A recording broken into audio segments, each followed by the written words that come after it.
얘네들은 이렇게 하는 게 약간 그 일종의 어떻게 보면 사라지고 싶어 하지 않는 약간 생명의 본능이라고 생각해야 될까요? 아니면 그것조차도 그냥 얘는 원래 이래요라고 생각을 하는 게 나을까요? 그러니까 사실 예. 그러니까 제가 이거를 너무 궁금하네. 이거를 과연 생명이 있는 것과 생명이 없는 게 차이가 뭘까? 네. 그러니까 저는 늘 이렇게 생각하거든요. 생명이 있는 것이라면 어떤 뭔가 좀 지향성이 있어야 되겠다. 어디를 향한데 뭘 피한다든지. 가는 곳이 있어야 그러니까 바이러스라는 건 어떤 지향성이 있냐면 어쨌든 숙주 세포 안에 들어오면은 이거를 강탈을 해서 막 번식하겠다는 어떤 그 지향성이 좀 보인다. 보인다. 예. 예. 그래서 저는 그걸 지향성이라고 봐서 들어왔을 때는 이 생명 현상, 생명체처럼 보인다. 딱 어디엔가 세포랑 같이 결합이 돼버리면 그때부터 이제 생명체로 막 약간 스위치가 눌리는.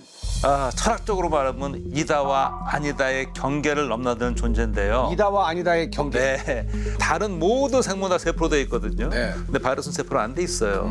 근데 그렇다고 생명이 아니라고 하자니 숙주 안에 들어와서는 막 활동을 하잖아요. 발견치니까요. 그래서 어떻게 할까 하다가 편의상 약속을 하자. 비세포성 생명체로 간주를 하면 같이 미생물을 먹고 살 수 있지 않겠느냐. 이렇게 약속을 해서 하는 사용가 있긴 합니다. 화학자 생각은 어떻습니까? 뭐 화학적으로 봤을 때는 생명체라고 보긴 좀 어려울 것 같고요. 오히려? 물론 생명에 대해서 화학자가 말한다는 게 좀 이상한 상황이긴 한데 우선 구조가 너무 간단해요. 껍데기랑 속에 들어있는 유전물질 정도밖에 없고 심지어 이 껍데기는 우리가 캡소모라고 부르는 단백질들이 캡시드라는 껍질을 만들어서 일종의 껍데기와 내부 구조밖에 없기 때문에 얘를 생명체라고 구분하는 거는 좀 어렵지 않을까. 저는 과감히 생명체가 아니다. 생명체가 라고 말하고 아니다. 그러니까 화학자들은 이 바이러스가 어떻게 작용할지 번식할지에 대해서는 관심이 없고 껍데기를 좀 써보자라는 쪽으로는 껍데기. 관심을 많이 갖고 있어요. 나노 구조가 기가 막히거든요. 아, 나노 구조가요? 그 자기가 딱 조립이 되는데 네. 정말 그 형태가 기가 막힙니다. 형태가요? 네. 이 껍질만 가지고 FDA 승인된 약도 나왔어요. 몇 개. 근위축증이나 이런 거는 바이러스 껍데기 속에 약을 넣어서 전달하는 방식으로 써서 이게 약물 전달학이라는 분야에서 가장 최첨단에 있는 것 중 하나가 요 바이러스 종류들을 사용하자. 뭐 적혈구 껍질을 쓰자. 이런 종류들까지. 알맹이보다는 오히려 껍질이 쓰임새가 많다. 알맹이는 나쁜 놈이기 때문에. 그러면은 바이러스를 약간 이게 생식으로 따지면은 바이러스가 정자고 사람 몸이 이제 난자인 거예요. 그래서 교란을 시키고 다시 또 이제 뭐 원래대로 돌아가는 뭐 약간 이렇게도 좀 받아들여야 되나 싶기도 하고. 그거는 그건 아니에요?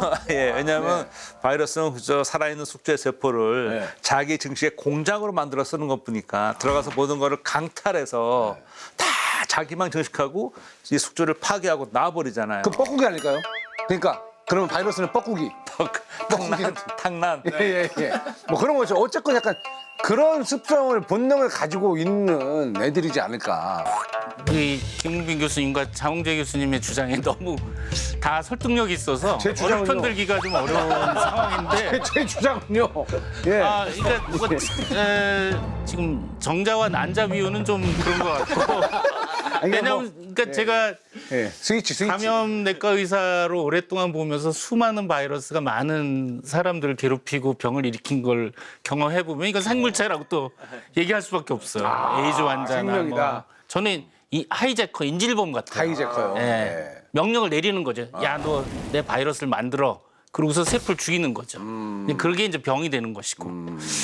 바이러스도 예. 생물이다. 예. 그러면은 교수님, 이 바이러스가 수명이 얼마나 됩니까? 얘네들 수명이 궁금해요. 그냥 뭐 입자 뭐 해가지고 입자로 공기 중에 떠다니다가 어쨌든 활동을 하잖아요. 보통은 이제 감기 바이러스는 나오면은 한두 시간 내에 다 죽습니다. 네, 근데 네. 이제 우리가 코로나 바이러스 같은 경우는 온도가 5도 냉장 온도에서 습도가 한 40% 중간 정도면은 이 환경 내에서 한 일주일 정도 생존할 수 있어요. 예. 노로바이러스는 네. 훨씬 더 밖에 생존을 오래 하는 걸로 맞습니다. 알고 그러니까 있는데. 노로바이러스가 지금 겨울 지금 유행이 늘고 있거든요. 네. 애들 이제 설사하고 아이들이 지금 아마 이제 김웅비 교수님도 손주 생각하셔서 걱정하셔야 되는데 노로바이러스가 지금 막이 없기 때문에 반드시 이건 비누와 흐르는 물에 손 씻기를 30초 해야 됩니다. 일반적인 바이러스는 그래도 비누로 잠깐만 씻어도 기름막이 파괴가 돼서 기능을 잃는데 노로바이러스는 진짜 이 물로 물리적으로 씻겨나가는 수사네. 것까지 제대로 안 되면 비누로 해도 감염되는 아, 그렇구나. 근데 그럼 사람 몸에 들어가서 이제 막 활개를 치면 약을 먹거나 뭐 항생제를 먹거나 이런 거 먹지 않는 상태에서 그냥 무죄 아닌가요? 크게 대별하면 이제 급성 바이러스와 만성 바이러스로 나눌 수 있는데 급성은 우리 이제 감기나 인플루엔자처럼 감염시켜서 한 1, 2주 그 염증 일으키고 바이러스 분비되고 한 3, 4주면 싹 없어지는 이게 이제 급성 바이러스고 근데 HIV 에이즈 바이러스나 대상포진 바이러스 이건 그냥 평생 거의 갑니다. HIV는 림프구 내에 이렇게 잠복해서 면역력이 떨어졌다 싶으면 그냥 바로 증상이 올라가. 처음에 감염되면 한 7년은 아무 증상이 없어요. 그 동면하고 있다가 그러다가 림프구를 파괴하면서 면역을 떨어뜨려서 이제 폐렴도 나오고 여러 가지 증상이 나옵니다. 근데 제가 질문을 들으면서 네. 이 질문 자체가 네. 바이러스의 수명을 물어보셨잖아요. 네. 그러면 수명이라는 거는 살아있다는 걸 말씀하시는 건데 그렇죠. 정은지 교수님은 생물 아니라고 말씀하셨고 저도 똑같은 걸 느꼈어요 듣다가. 왜냐하면 저 아까 생존, 뭐 수명 이런 말씀을 하셨는데 활성을 유지한다라는 표현이 맞지 않나라는 생각을 했고 왜냐면 저는 무생물이라 보기 때문에 그래서 그냥 넘어가기에는 억울한 면이 있어서 이 존경하는 생명과학 전문의 분들께 용어를 일종의 자가복제 가능한 유기체 및 기생형 무생물이라고 말했어요. 너무 길어요. 아니야, 너무 길어요. 그렇게 길어야 멋있어요 원래 좀. 그거 줄여봐요. 그거 줄여봐. 근데 제가 이렇게 자, 뭐예요? 그냥 기생형 무생물이라고 볼 수 있어요. 기생물. 질문이 하나 있어요. 네. 반박 아니고요. 이 바이러스를 잘 발견하는 과정이 처음에 이거 이제 담배 모자이크 바이러스라고 그래서 네. 담배 잎에서 발견했거든요. 근데 그 당시에 어떻게 했냐면 뭔지는 잘 모르니까 병든 잎에 즙을 짜서 이 세균을 걸을 수 있는 필터로 걸렀어요. 근데 그래도 이게 감염이 되는 걸 보고 처음에 이게 독인 줄 알았거든요. 그런데 다 증식을 하는데 그러니까 증식을 한다는 거는 기본적으로 생명체의 중요한 특성 중에 하나가 자기 증식이거든요. 화학물질 중에서도 이렇게 자기 증식하는 화학물질이 있어요? 네 많이 있죠. 많이 있어요. 네, 이게 생명의 기원 때 저희가 많이 이야기했는데 RNA는 자가 복제를 해서 같은 걸 무제한 늘리는 것들이 굉장히 많이 알려져 있고 네. 그리고 담배 모자이크 바이러스 말씀하셨는데 이걸 분석할 때 결국엔 결정화를 시켜서 찍었거든요. 네. 그게 저희 쪽에서 보는 바이러스를 생물이라 말할 수 없는 게 결정이 돼서 가루 형태가 될 수 있는 생명은 없다. 이거는 내가 봤을 때는 과학자들은 이렇게 생각할 수밖에 없어요. 저희는 일단 도구일 뿐이니까. 도구일 뿐이다. 얘는 생명은 아니다. 그러니까 서로 이게 아마 많은 이 바이러스에 대한 이야기는 옛날부터 있었는데 여전히 결론이 나지는 않은 거라서 사람마다 의견은 다를 것 같아요. 이 바이러스들이 그러면 궁금한 게 어디서 어떻게 태어났는지가 궁금합니다. 자, 바이러스 기원에 대해서 이제 이야기를 좀. 그럼 이거 또 밤새워서 또 예, 야, 밤을 새면 안 됩니다. 저 내일 스케줄 있어요. 아, 이것도 예. 이대한 교수님 오라고 했는데 진화 얘기인데 제가 아는 범위에서 말씀드리면은요. 예, 아시는 한도는. 사실 그 과거에는 바이러스는 숙주가 있어야만 의미가 있으니까 숙주 다음에 생겨났을 거다. 어떤 숙주 속에 있던 특정 유전 물질이 어찌어찌해서 튀어나와서 도망 나와서 그런 생각을 많이 했어요. 네. 근데 최근 연구 결과들을 보게 되면 아니야 어쩌면 이거가 바이러스는 이 세포라는 생명체의 탄생 과정 어떤 중간 단계에서 어떤 역할을 했을 수도 있어. 그런 또 주장도 나오고 있습니다. 최초의 유전 물질은 DNA가 아니고 RNA였을 것이다. 그러면은 진화 과정에서 어떻게 이루어진 약간 그 매개체 역할을 그럴 했다. 수도 있다. 중간체 역할을 했을 수도 있다. 네. 김우빈 교수님 의견에 저도 많이 이제 동의하는데요. 우리 몸의 유전자의 일부는 바이러스 유전자가 남아 있어요 지금. 흔적이 상당 부분 남아 있습니다. 남아 있어요. 남아있다. 어떻게 보면 바이러스가 우리 조상의 한 분이었을 거라고 생각하는데 우리 조상 중에 예. 세포학적으로 따지면. 예, 예. 예. 설이잖아요, 설. 이거는 설날보다는 확정입니까? 데이터로서 증명이 된 거예요. 어느 정도 증명이 돼. 바이러스 감염이 없었으면 포유류 탄생은 불가능했을 것이다. 라는 논문이 2000년 네이처인가에 나왔는데요. 네. 착상이 되려면 배아가 하나가 되는 거잖아요. 네. 피션돼야 되거든요. 사실 그걸 어찌 보면은 바이러스가 우리 세포 안으로 들어오는 거 상당히 비슷한 원리거든요. 이때 이 배아 세포에서 이 착상되는 부위에서 발현되는 유전자가 있는데 네. 그래야 딱 이게 붙어 들어가는데 네. 그 유전자를 추적해 봤더니 그 유전자가 먼 옛날 여기서 먼 옛날이라는 저먼 포유류 이전에 완전 이전에 바이러스의 그 유전자라는 거예요. 그래서 그게 있었기 때문에 이 난생에서 태생으로 올 수 있는 그런 기본이 되었다라는 이제 연구 결과가 있죠. 장 교수님은 바이러스 만들 수 있어요? 제가 직접이요? 네. 공부하면 할 수 있을 것 같아요. 왜 그러면 인간이 바이러스를 만들 수도 있겠죠? 오히려 네. 훨씬 만들기 쉽죠. 오히려? 세포라든지 미생물 같은 거는 만드는 게 사실상 지금 기술로 불가능한데 네. 바이러스는 구조 자체가 간단하기 때문에 껍데기랑 속의 정보만 가지고 있으면 되잖아요. 어떤 바이러스 만들고 싶어요? 근데 이제 목적에 따라 다른데 사실 새로운 바이러스를 만든다는 거는 당연히 안 되는 이로운 일이고. 바이러스도 있겠죠? 만들려면? 그렇죠. 제 생각에는 이게 오히려 아까 그 감염이 돼도 여기 안에 있는 기관지나 이런 데를 인식해서 들어가기가 쉽다 했으니까 들어가기 쉬우면서 유익한 기능이 있는 거라면은 그게 오히려 치료제나 지속적인 영양제가 될 수 있잖아요. 바이러스에 들어가서 막 비타민 C를 계속 공급한다든지. 이게 외부 저기 솔저들을 갖다가 넣어주는 거죠? 장 교수님께 질문이 하나 있어요. 껍데기까지 다 합성하시겠다는 거예요? 껍데기가 오히려 합성하기가 쉬울 것 같아요. 아. 네. 이 바이러스를 만드는 게 이제 화학적으로 껍데기까지 다 만드는 거는 제가 봤을 때 굉장히 어려울 것 같은데 25년 9월에 스탠포드 연구진이 올린 건데요. 대장균을 감염하는 바이러스가 있어요. 대장균, 세균을 감염하는 바이러스예요. 네.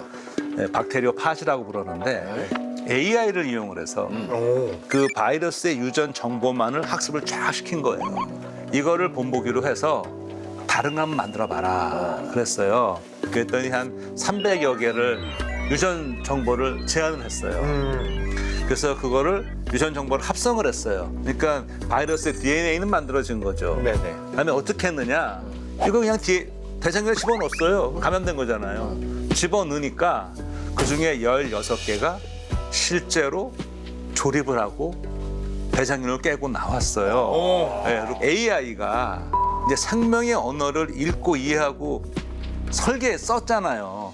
한 발 더 나가면 이제 이게 생명을 만들 수도 있다. 그렇죠. 그러니까 이게 굉장한 큰 가능성이 있는 큰 연구이기도 하지만 어느 한편으로는 아주 막중하고 무거운 책임이 따른 연구. 아주 무서운 결과를 초래할 수 있죠. 어딘가에서 또 AI가 뭐 인류를 위협할 새로운 바이러스를 만들어가지고 뭐 뿌려버릴 수도 있기 때문에 준비를 해놔야 된다, 단단히. 맞습니다. 예.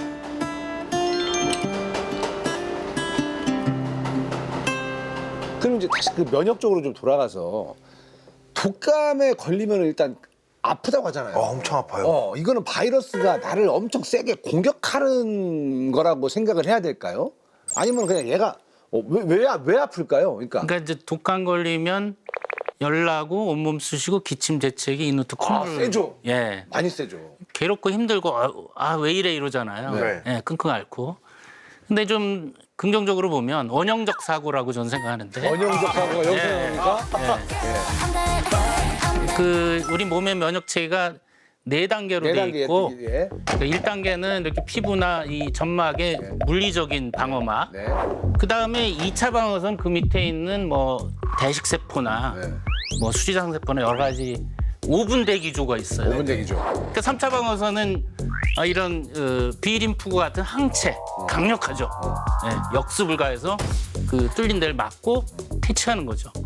그다음에 4차 방어선은 이제 T세포 면역이라고 이거는 뭐 그냥 전폭기나 미사일의 강력한 그 방어막이에요. 네. 아까도 말씀드렸듯이 바이러스가 호흡기로 들어오면 네. 5분 대기조들이 출동하죠. 5분 대기죠. 예. 그럼 얘네들이 총 쏘고 적군이 들어오면 총 쏘고 기관총 쏘고 뭐 그래야 될 네네네. 박격포 쏴야 될 거 아니에요? 전투해야죠. 그 총알이 인터페론이나 네. TNF 같은 인터페론이나 TNF가 총알이다. 총알 역할을 포탄이다. 한다. 적을 죽이는 항바이러스 물질이다. 인터페론, TNF. 예. 얘네들이 이제 그 물질이에요. 항바이러스 물질. 우리 몸 안에 있는. 그렇죠. 면역 체계. 그러면 이제 뭐 불도 나고 뭐 화염도 나고 소리도 시끄럽고 네. 그런 현상들이 나오잖아요. 그게 콧물, 재채기, 열, 미열 그런 증상인 거예요. 그 전투의 흔적들이. 전투의 흔적인 거예요. 예, 전투의 흔적들이. 예, 그러니까 우린 괴롭지만은 네. 자세히 그 안을 들여다보면 네. 바이러스가 들어와서 우리 면역 체계가 정상적으로 작동하는구나. 지금 싸우고 있는구나. 내 면역 체계는 건강하구나. 네. 근데 이제 이런 반응을 못 하는 분들이 있어요. 초고령자, 암 환자, 아주 어린 애들, 면역 떨어진 항암 이런 분들은 예. 바이러스가 들어와도 멀뚱멀뚱. 열도 안 나고. 아, 진짜요? 네. 왜냐면 면역 억제제 쓰고 막 그 면역 체계들이 너덜너덜한 상황이. 내 몸을 뺏기고 있는 걸 아예 뭐 인지를 못하는 예. 그러니까 열도 안 나고 그냥 이러다가 어느 날 갑자기 폐렴이 오고 심하게 된 상황에서 발견이 되는 거야. 그러면 우리 몸이 아플 때 열이 나는 이유는 열을 일부러 내서 바이러스를 죽이려고 하는 건가요? 그렇죠. 우리가 이제 아까 말씀드린 5분 대기조가 총속을 할 때 인터페론도 나오지만 인터루킨 1 이런 것들 나오거든요. 인터루킨 원. 이 내하수체 밑에 온도 조절 중추가 있어요. 보일러가 있어요. 네. 되게 으실으실 춥다가 열이 나거든요. 네네. 이거는 바이러스를 억제하는 효과가 있어요. 근데 면역 반응이 통제가 안 돼서 사이토카인이 과도하게 분배가 돼서 염증이 확 되는 경우. 그러니까 사이토카인 폭풍으로 폐렴으로 해서 중증으로 사망하는 경우가 있어요. 그러니까요. 그거 뉴스에서 많이 나왔거든요. 예. 돌아가시기도 하고 코로나19 때. 예. 근데 이거는 그러면 체질적인 거예요? 아니면 타고난 거예요? 그러니까 뭐라고 그 체질이에요? 원인에 대해서는 아직 밝혀진 바는 없어요. 그걸 밝혀야 되는데. 그러니까 이 사이토카인 폭풍은 젊은 사람이 면역 시스템이 너무 튼튼해서 너무 튼튼해서. 뭐 화이팅하다가 과도하게 이제 조직을 파괴하는 그럼 거죠. 이러면 어떻게 반응을 해야 돼? 어떻게 대응을 해야 병원에서 돼요? 어떻게 하나요? 초기에는 우리가 몰랐는데 요즘은 스테로이드나 그 사이토카인을 차단하는 약물을 써서 네. 효과를 봅니다. 병원 가야 되는 거네요. 결국. 네. 저 같은 경우에는 이제 감기로 확 시달리지는 않더라고요. 한 며칠만 살짝 반짝 고생하고 초기에 잡는 약간 예. 그런 스타일인데 예. 그럼 감기약을 그래도 걸렸을 때는 먹는 게 나을까요? 안 먹는 게 나을까요? 감기 걸리면 좀 쉬는 게 정답이죠. 근데 우리나라 뭐 특히 아유, 바쁘신 분 어렵죠. 일을 해야 되잖아요. 그럼요. 오죽하면 약 드시고 예. 아픈 상황에서 일을 하시겠어요. 그럼 그러니까 예전에는 이렇게 막 감기 걸리면 이게 멘트하고 진행하고 있잖아요. 그럼 콧물이 쭉 떨어져요. 그러면 푹 하고 다시 뭐 이런 식으로 했던 적도 있고. 맞아요. 앵커하고 양 패널 이렇게 세 분이 나오면 하루는 이쪽에 패널 열라고 기침하다가 그다음 이렇게 그 안에서 번져요. 근데 저는 사실 그걸 보시는구나. 그걸 보면서 저러면 안 되는데 쉬어야 되는데. 감기약이라는 거에 실체는 없는 건가요, 그러면? 뭐 흔히 그런 말 있잖아요. 감기 걸리면 종합감기약 먹어야 빨리 낫는다. 그런 거 빨리 나는 건 그거랑 아니죠. 상관없이 증상만 완화하고 결국에 쉬는 거랑 내 그렇죠. 몸이 아까 제가 저절로 말씀드렸잖아요. 감기는 쉬는 게 정답이죠. 약을 먹어도 일주일, 그냥 내버려둬도 7일. 그러니까 뭐 그냥 대증요법이에요. 예를 들어서 콧물 나면 이 몸의 면역 세포가 히스타민이라는 거를 분비해서 혈관이 이렇게 커져요. 그래서 분비물이 나와서 코가 나오고 코가 막히는 거거든요. 네. 그러니까 이게 코가 막히고 콧물 줄쭉 나오면 불편하니까 항히스타민제. 항히스타민제가 들어있어요. 그러면 교수님, 네. 감기약에 대해서 웬만하면 좀 먹지 말고 그냥 좀 쉬는 게 가장 베스트 하셨는데 그럼 감기의 마늘 통닭은 어떨까요? 네, 마늘 통닭. 그러니까 저는 뭐 왜냐면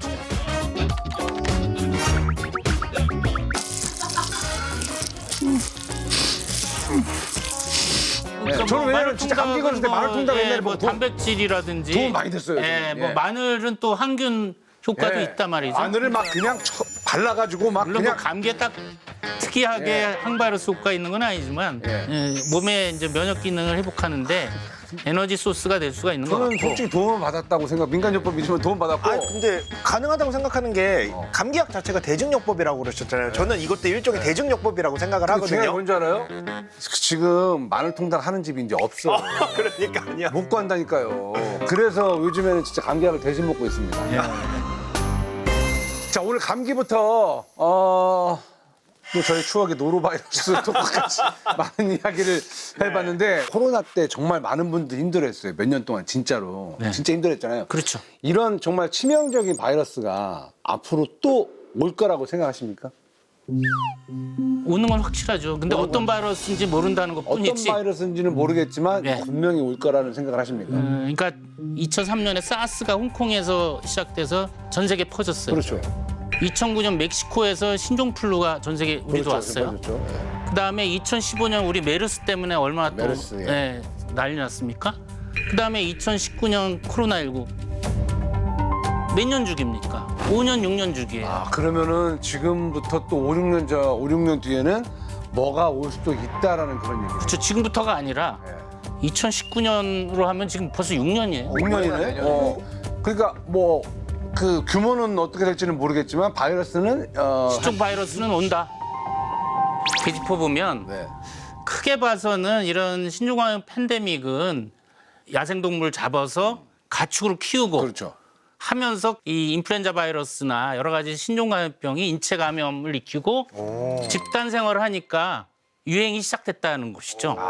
그런 그 동물이라든가 그렇죠. 이런 데에서 우리에게 넘어왔을 수도 있다. 그렇죠. 예. 아니 그건 뭐 거의 확정이죠. 확정이죠. 그러니까 보통 예를 들면 코로나19 팬데믹은 박쥐에서 시작이 돼서 네. 중간 숙주를 거쳐 인체 감염이 됐고 네. 메르스도 박쥐에서 중간에 낙타를 거쳐서 메르스가 됐고 네. 이 야생동물은 신종감염병의 이 판도라 상자예요. 거기서 계속 나와요. 야생동물에서 이제 거쳐서 우리 인간에게도 올 수 있다. 그러면 제가 감기에 걸리면 강아지나 고양이도 반대로 옮을 수도 있는 거예요? 그렇죠. 이제 우리가 인간이 걸렸으면. 그렇죠. 코로나 때도 그렇고 인수공통감염병은 사람과 동물이 동시에 걸리는 걸 인수공통감염병이라고 하죠. 인수 공통감염병. 예. 실제 이제 신종플루나 또 지금 코로나19 때 개나 고양이가 많이 걸린 사례들이 보고가 오, 됐어요. 진짜요? 예. 어떻게 보면 본인이 인플루엔자나 코로나 걸리면 그 반려동물 격리시켜야 돼요. 사랑한다면 좀 격리시켜줘야 돼요. 내가 그러면 걸린 코로나가 사람한테가 아닌 동물한테 옮았을 수도 있네. 그럴 그죠? 수도 있습니다. 예. 야 이거는 왜 몰랐죠? 왜냐면 같은 포유류기 때문에 포유류기 때문에 무조건 없는 거예요. 그러니까 무조건 걸리는 건 아니죠. 얼마나 가까이 기침자체하면서 밀접하게 장기간 집중적으로 접촉을 했느냐. 그 인텐시티, 그 기간 그런 것들이 중요하겠죠. 이게 포유류끼리만 그런가요? 왜냐면 가끔 뉴스에서 조류독감 돌 때 이게 사람한테 걸리냐 안 걸리냐 뉴스가 항상 많이 나오잖아요. 그러니까 지금 조류 인플루엔자는 지금 우리가 겨울에 유행하는 계절 인플루엔자하고 형이 좀 달라요. 네. 근데 사람으로 오는 거는 여기 중간 벽이 있다. 벽이 있어요. 라는 거죠. 뛰어넘기 힘들어요. 관문이 있죠. 예, 그러니까 흔하지가 않아요. 드물어. 드문데. 예. 그러니까 요 몇 년 전, 2, 3년 전에도 길고양이 키우는 그 보호소에서 예. 고양이들이 H5 조류 인플루엔자 걸려서 폐사됐다는 뉴스를 아마 들으셨을 거예요. 그러니까 조사해봤더니 조류 인플루엔자 걸린 닭고기를 섭취를 해가지고. 예, 먹여가지고 먹이로 걸렸던 사례가 있는데 이 종간벽이 있어서 이 조류 인플루엔자가 닭오리 뭐 철새에서 사람으로 가는 거는 드물어요. 흔한 상황은 아니에요. 인간이 사실 바이러스한테 많이 밀리는 느낌이 좀 듭니다. 언제나 그랬죠. 이쯤 되면 궁금한 게 인간이 바이러스를 이긴 적이 있나요? 한 번 딱 있습니다. 한 번밖에 없어요? 딱 한 번? 지구상에서 바이러스를 멸절시킨 완전히 아예 없앤 게 없애버린. 천연두 바이러스, 천연두 예. 스몰폭스.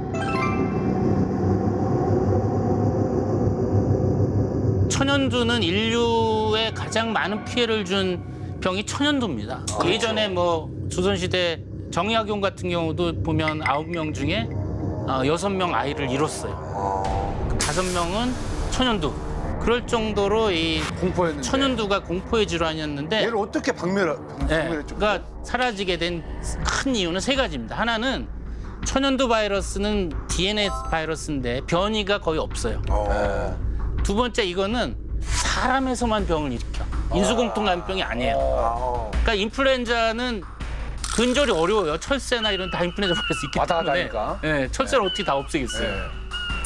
천연두는 사람한테. 사람에서만 문제가 돼요.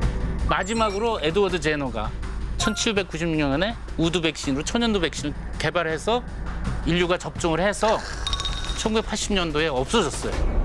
미생물학적으로 보면 사실 천연두 바이러스는 인간한테 오만을 좀 심어줬어요. 오만이요? 네, 그 시점이 항생제도 막 개발되고 그러면서 이제 우리가 박테리아 세균성 감염병은 항생제로 잡고 천연두 잡았으니까 이제 바이러스성은 백신으로 잡고 다 될 거다. 아직 그때만 해도 이제 인류가 승승장구했어요. 이제 끝났다. 이제 다 우리가 우리 다 세상이다. 제압한다. 네. 근데 천연두는 좀 그렇게 예외적인 바이러스였고 항생제는 뭐 아시겠지만 내성이 몰려오고 있고. 맞아요. 좀 우리가 바이러스 얘기했지만은 사실 바이러스가 더 영리하거든요. 바이러스 입장에서 코로나19 바이러스는 살기 위해서 수많은 변이 중에서 인체 감염에 최적화되고 전염도 잘 되고 사람들이 백신 맞아도 네.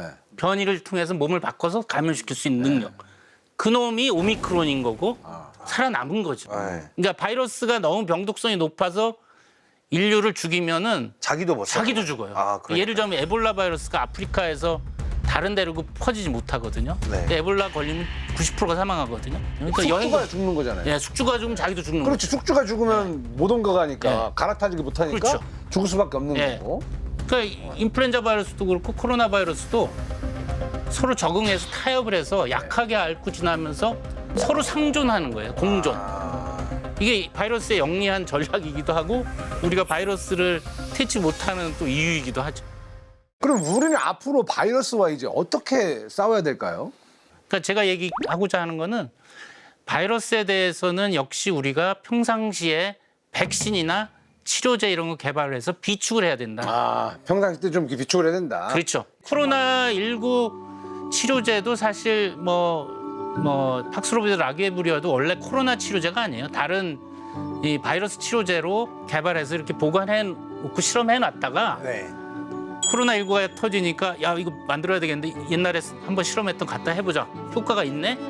해서 그걸 약물 재창출이라고 그래서 보관했던 항바이러스를 갖다 써서 효과를 입증한 거죠. 네. 과학기술의 공헌으로 백신 치료제로 우리가 일찍 지금 일상으로 돌아왔거든요. 그러니까 중요한 교훈을 준 거예요. 네. 사실 이렇게 되게 백신이나 뭐 여러 바이러스에 대해 연구하고 대비하는 분이 계신 만큼 새로운 쪽에 관심 가는 사람도 많이 필요할 것 같아요. 제가 봤던 것 중에 암세포만 공격해 잡아먹는 바이러스가 작년인가 재작년에 나왔거든요. 그러니까 바이러스도 약간 쓰고자 한다면은 우리가 다음 단계로 넘어가는 유용한 도구가 될 수 있으니까 뭐 안 좋은 놈이지만 쓸모를 찾아보면 좋지 않을까. 약간 적과 손도 잡을 수 있는 네. 적을 내가 조정할 수 있는 적을 만들어가지고 오히려 우리에게 필요한 것들을 EJ. 써먹을 수 있는 그런 도구로도 쓸 수 있다라는 그런 얘기잖아요. 저는 출연료를 오늘 반납하려고 합니다. 알겠습니다. 회식비를 쓰겠습니다. 왜 그러냐면 초보 할아버지로서 네. 너무나 유용한 지식을 받았고 네. 신주자랑 하려면 돈 내고 하라고 그러니까 그대로 내놓고 하겠습니다. 정말 말씀 이렇게 유익했습니다. 하셔도 받아가셔가지고 손주 좋아하는 옷도 좀 사주시고 하세요. 그런데 우리 김 교수님 덕분에 뭔가 풍성했어요. 맞아요. 예, 이게 우리 교수님 혼자 나오셔가지고 외로우실 뻔했는데 같이 보태기로 미생물과 막 감기 바이러스 얘기를 하니까 굉장히 콜라보가 잘 됐다 네. 그런 생각이 듭니다. 오늘 나와주셔서 감사드리고 다들 감기 조심하시기 바라겠습니다. 감사합니다. 네. 감기 조심하세요.